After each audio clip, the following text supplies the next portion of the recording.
Hi friends, நாளைக்கும் எல்லோரும் எப்படி இருக்கீங்க? எல்லோரும் நல்லா இருக்கீங்க நம்புறேன். அல்ஹம்துலில்லாஹ் நானும் நல்லாயிருக்கேன்.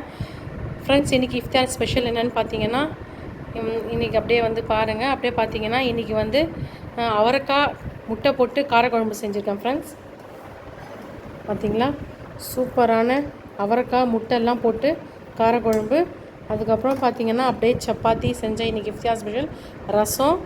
அதுக்கப்புறம் பார்த்தீங்கன்னா இது வந்து வெளியிலேருந்து வாங்கிட்டு வந்தோம், ஜாக் ஃப்ரூட்டு. அதுக்கப்புறம் வந்து இது வந்து பருப்பு இது செஞ்ச வடை. அவ்வளோதான் ஃப்ரெண்ட்ஸ், இதெல்லாம் தான் வந்து இன்றைக்கி இஃப்தார் ஸ்பெஷல்லு. ரசத்துக்கு இன்னும் சாப்பாடு நான் செய்யலை. அது வந்து இஃப்தாருக்கு ஏஞ்சி தான் நான் வந்து செய்வேன் ஃப்ரெண்ட்ஸ். ஸோ அதனால் சப்பாத்தி குழம்பு, ரசம் சப்பாத்தி, அதுக்கப்புறம் வந்து முட்டை குழம்பு, சூப்பராக அவரைக்காய் முட்டை குழம்பு. இது வந்து ஜாக் ஃப்ரூட்டு வடை, பருப்பு வடை செஞ்சேன் ஃப்ரெண்ட்ஸ். இதெல்லாம் தான் வந்து இன்றைக்கி இஃப்தார் ஸ்பெஷல்லு. ஓகே ஃப்ரெண்ட்ஸ், இந்த வீடியோ பிடிச்சிருந்தா லைக் பண்ணுங்கள், ஷேர் பண்ணுங்கள், சப்ஸ்கிரைப் பண்ணுங்கள், கமெண்ட் பண்ணுங்கள். ஓகே, பாய்.